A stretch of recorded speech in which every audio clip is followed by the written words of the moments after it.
शंकर भगवान की। क्या कहती है आज गोरा पार्वती कि सारो काम छाती पर छोड़ जाऊंगा ना मो फिर थाने याद पड़ेगी कि यहाँ रोटी और खाओ सारो घर बाबरा बाण हो जाओ तो माई बहने खड़ जाओ तो। और जैसे बेचारी फिर आती है घर नारी तो साफ सफाई करती है क्योंकि भक्ति स्वरूपा होती है माता। आज भोलेनाथ कथा का प्रसंग आगे बढ़ा रहे हैं। मैया पार्वती कथा सुन रही है।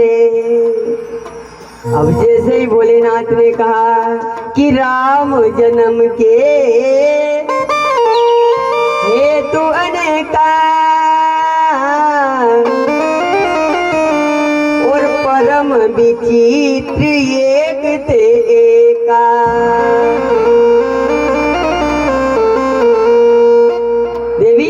नारद जी को मोह हो गया एक बार। क्या है, पर्वतों की गुफा में जाकर के नारद जी बैठ गए, वहां समाधि लग गई है। और नारद जी को समाधि खुलाने के लिए कामदेव भी आया है, लेकिन वह अपनी लीला दिखा के चला गया। तो नारद जी को अभिमान हो गया कि नारद जी ये तो मेरे गुरु है। नारद जी तो कि हाँ देवी, ऐसा कौन जन्मा है संसार में जिसको काम ने नहीं सताया। केवल एक ही भोलेनाथ है कि हमरे जानी सदा शिव जोगी।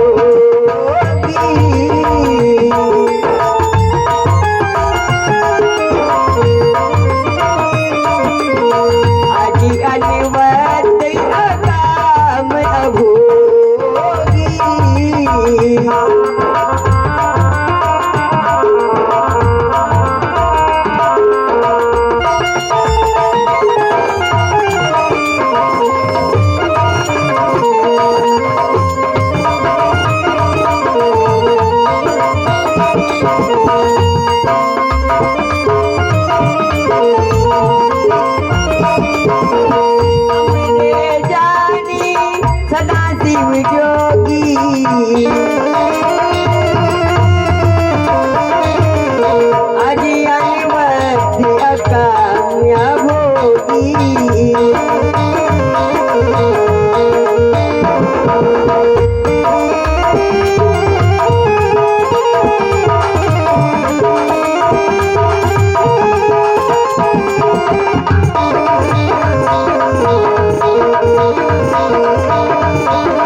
नारद जी का नाम लिया तो पार्वती ने कहा कि मेरे गुरुजी वो तो भगवान के प्रिय हैं, वो कैसे कामदेव को पराजित नहीं कर सकते हैं कि क्या देवी।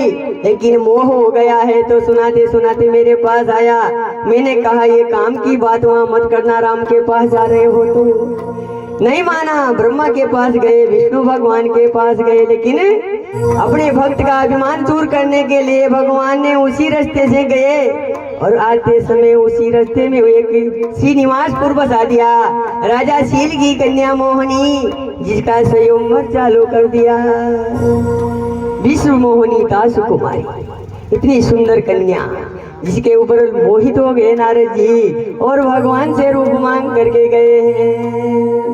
भगवान हरि ने बंदर बंदर का रूप दे दिया और जा करके विष्णुमोहिनी का वर्ण करने के लिए बैठ गए। वहाँ मेरे दो गण बैठे थे, उन्होंने देखा तो बंदर का मुंह लगा हुआ है, हंसी मजाक करने लगे तो उनको श्राप दे दिया। वापस मेरे पास आए तो मुझे भी श्राप दे दिया है।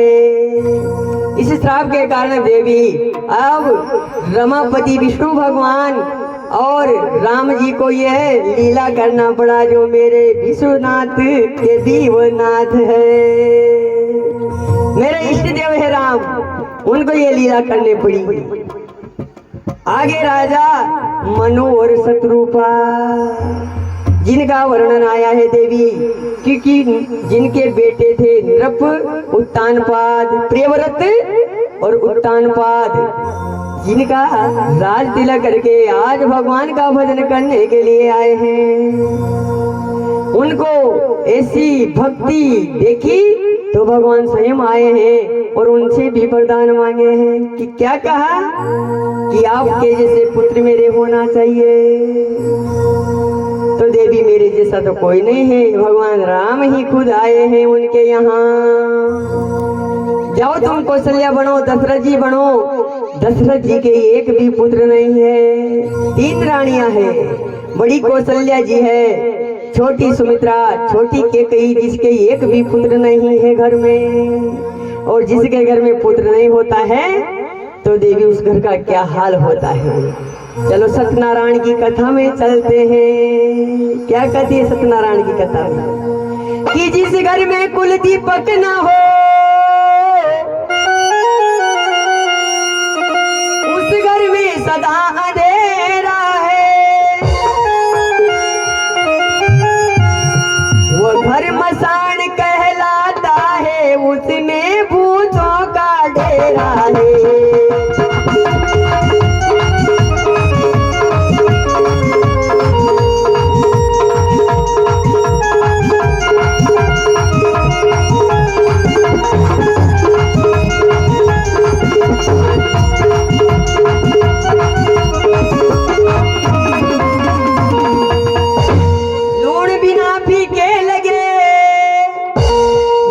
सब पकवान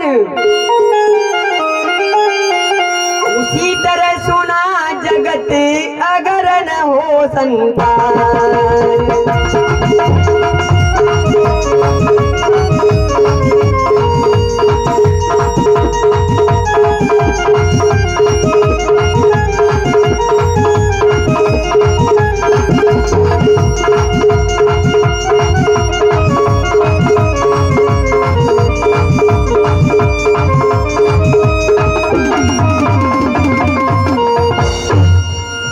घर में कुल दीपक न हो उस घर में सदा अंधेरा है।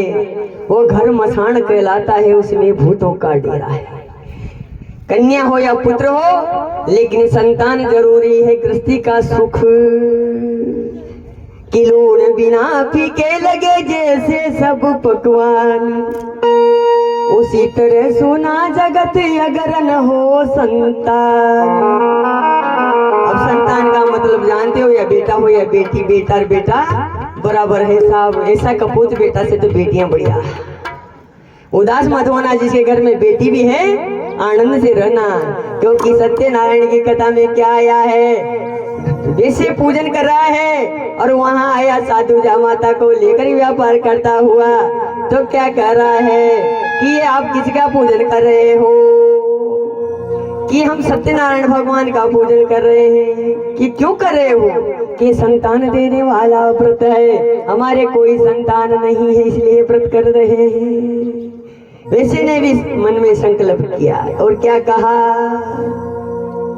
कि हो जावे यदि कन्या भी तो निश्चय पूजन करवाऊंगा। और सत्यनारायण सत्यदेव भगवान से मैं ये भी डोर लगाऊंगा।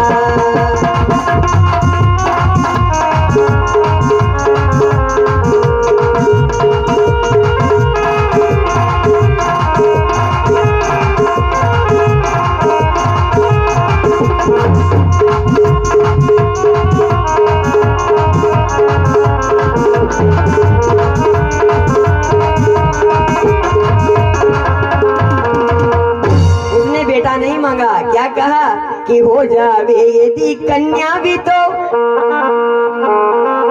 कन्या तो धर्मात्मा पूछ के होती है साहब। देखो महावीर की 4 कन्या है।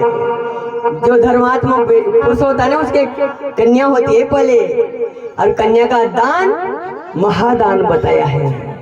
भाणीज का दान, जिसके कन्या नहीं होती वो भाणीज का दान करती है। तो क्या मांगा कि हो जावे यदि कन्या भी तो निसे पूजन सत्यनारायण से मैं ये भी डोर लगाऊंगा।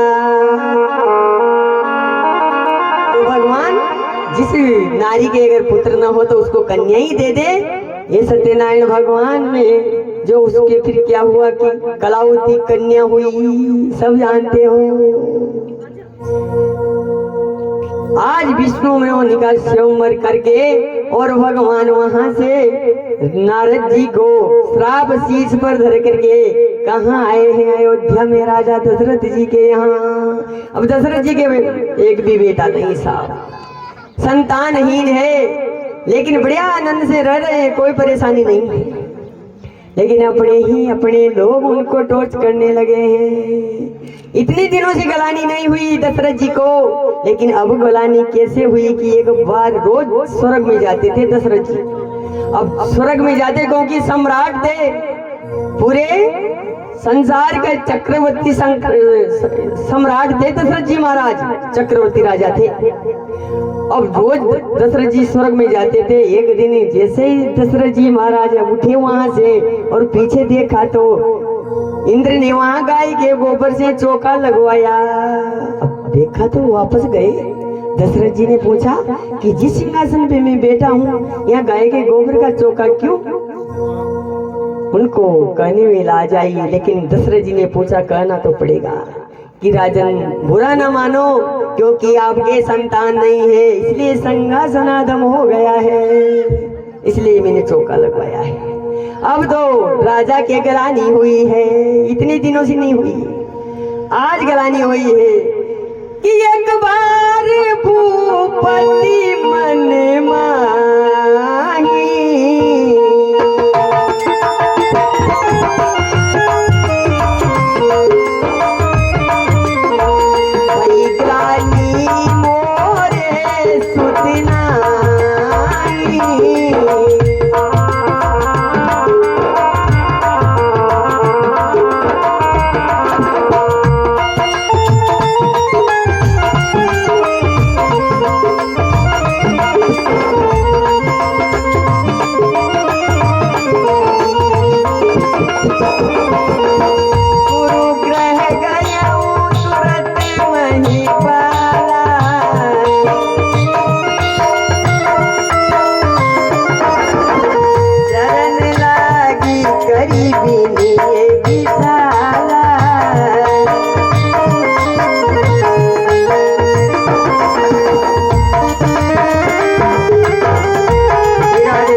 गलानी हुई है मन में। और जैसे दशरथ जी को गलानी हुई तो कहाँ गए कि एक बार भूपति मन माही। अब क्या गलानी आई कि हुई गलानी मेरे सुत नहीं, मेरा छोटापन आ गया, मेरी तीन रानियां, बांझ है, एक भी पुत्र नहीं है, अब मेरा छोटापन आ गया, इस राज को कौन संभालेगा? तो अपने दुख और सुख को कहाँ सुनाए गए हैं? दुनिया के आगे मत रो ना, दुख सुख दुनिया बढ़ाने वाली है, दुख को घटाने वाली नहीं है, दुनिया कम नहीं करने वाली। अगर दुख और सुख सुनावे तो परमात्मा को सुनाना, उसी समय उसका हल निकल जाएगा। आज दशरथ जी कहाँ गए दुख और सुनाने कि गुरु ग्रह गए तुरंत मही पाला, गुरु जी के पास में गए हैं और चरण लागी करीबी नहीं विशाला, हाथ जोड़ करके गुरु जी के चरणों में गिर गए दशरथ जी। गलानी आ गई है, नेत्रों से आंसू की धारा बह रही है, दुखी हो गए दशरथ जी महाराज इंद्र के कहने से। इतने दिनों से आराम से जी रहे थे, लेकिन अब गलानी आ गई कि मेरे सुत नहीं है, मेरे पुत्र नहीं है, और मैं 3 रानियों के बीच में ऐसे ही चला जाऊंगा, पीछे राज कौन संभालेगा? तो निजी दुख सुख, आज दुख सुख को सुनाया है तो गुरुजी ने क्या कहा कि धर्म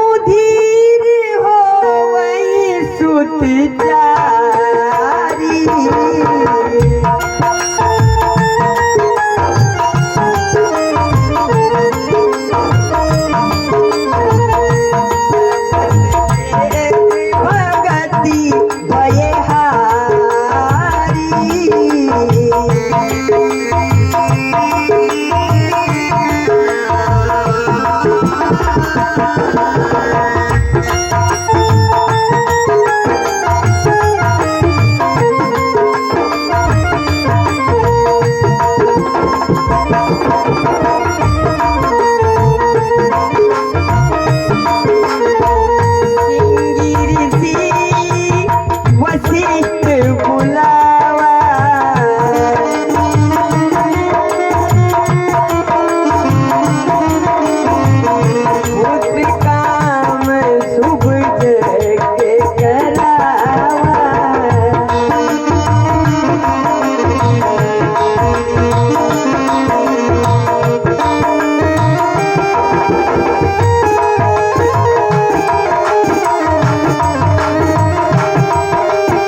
गुरुजी ने क्या कहा कि राजन धैर्य को धारण करो, इसका पुत्रेष्ठ यज्ञ करना पड़ेगा अपन को। पुत्रेष्ठ यज्ञ के लिए कौन बुलाना पड़ेगा कि सिंगी ऋषि को बुलाना पड़ेगा। तुरंत वशिष्ठ ने सिंगी ऋषि को बुलाया, पुत्रेष्ठ यज्ञ चालू कर दिया और भक्ति के सहित पत्नियों के साथ में राजन ने पुत्र कामना की, आहुतियां दी है। उसमें से चरु लेकर के अग्नि देवता प्रकट हो गए। अब अग्नि देवता प्रकट हो गए तो सारा सिंगी ऋषि के कहने से वशिष्ठ जी के द्वारा तीनों राणों के खीर का प्रसाद बांट दिया राजा ने। जाओ राजन, तीनों रानियों के भाग बना कर दिया। लेकिन केकैया जी ने सोचा कि सुमित्रा जी को दिया कि नहीं, और कौशल्या जी ने भी सोचा सुमित्रा को दिया कि नहीं। दोनों ने अपने अपने भाग में से आधा आधा करके दोनों ने एक को खिला दिया। तो दो के तो एक पुत्र, लेकिन सुमित्रा के दो पुत्र। अब वो दो भाग क्यों दिए साहब? क्योंकि सुमित्रा का जो प्रसाद था वह रख दिया तो उसको चील उठा करके ले गई। हनुमान जी महाराज का वहां जन्म हो गया है, बड़े पुत्र है राजा हनुमान जी महाराज, श्री राम सेवा में रहते हैं तत्पर। ऐसे शंकर जी के वो रूप भी है, शंकर स्वयं शंकर का अवतार भी है भोलेनाथ, क्योंकि परमात्मा एक ही है, उनकी कथा अनेक है। इसलिए राम नाम जपते रहो, ज्यादा उलझन में मत पड़ो। मैं तो ये कहती हूँ कि मैं कुछ नहीं जानती, 5वीं पढ़ी हूँ, लेकिन परमात्मा को एक मान लो, क्योंकि एक में अनेक है, अनेक में एक है। उसका रूप, उनका गुण, उनका नाम का आप वर्णन नहीं कर सकते। कथा तो उथल पुथल करते हो रहो, वेदों का सार आप जान लोगे तो वेद तो आपको भ्रमित करने वाले हैं। उसमें आज तक कोई पार नहीं पाया। ये राम कथा ही था है साहब, इस राम कथा का था नहीं है, ये तो अथा सागर है। 9 पारायण में 9 दिन में नहीं हो सकती है, तो पारायण बना दिए हैं। नहीं तो रोज का एक विश्राम भी पढ़ोगे ना 30 दिन लगेंगे। एक पत्ता रोज का पढ़ोगे तो 1000 पत्ता है, कितने दिनों में आप पढ़ सकोगे? इसलिए राम का नाम जपते रहो। आज दोनों ने सोचा कि चील ले गई है, तो दोनों ने तो रानियों ने एक भाग दिया है, तो अब तो भगवान लीला कर रहे हैं। शीतल मंद सुगंध आयु बह रही है, चैत्र का महीना है और अभिजीत मुहूर्त है, नौमी तिथि है, शुक्ल पक्ष है। नौमी तिथि मधुमास पुनीता, शुक्ल पक्ष अभिजीत हरि प्रीता।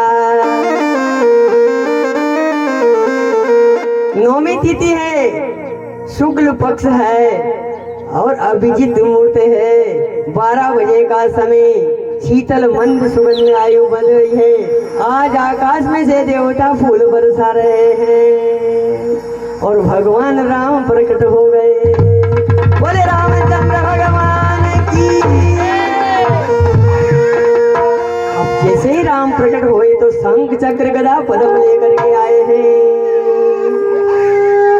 अब शंख चक्र गदा पद्म लेकर के भगवान कौशल्या जी के सामने प्रकट हो गए, क्योंकि वह जानते हैं कि ये शत्रुपा है और इसने भजन के द्वारा मुझे प्रकट किया है। क्यों न पहले इसको यही रूप दे दूं, फिर बाल रूप की लीला करूंगा। आज कौशल्या जी ने कहा कि मैं आपका पुत्र राम कि हाँ कि बेटा पुत्र बन के आए हो तो आप ऐसे रूप में नहीं आ सकते। मैंने बाल रूप का मांगा है और बाल रूप कैसा होता है? छोटा सा रूप। तो मैया क्या कहने लगी? छोटा सा बनो और रोना शुरू करो। कीजे शिशु लीला अति प्रिय शीला, ये सुख परम अनुपा। छोटा बनो, क्योंकि बाल रूप का सुख के सामने कोई सुख नहीं है। ऐसा रूप है बाल रूप, घर में कितना भी साफ लड़ाई झगड़ा हो जाए और बाल रूप सामने आ जावे तो सारा दुख भूल जाता है। आज भगवान माता के कहने पर बाल लीला कर रहे हैं, अंतर ध्यान हो गए हैं भगवान कि भये प्रकट कृपाला दीन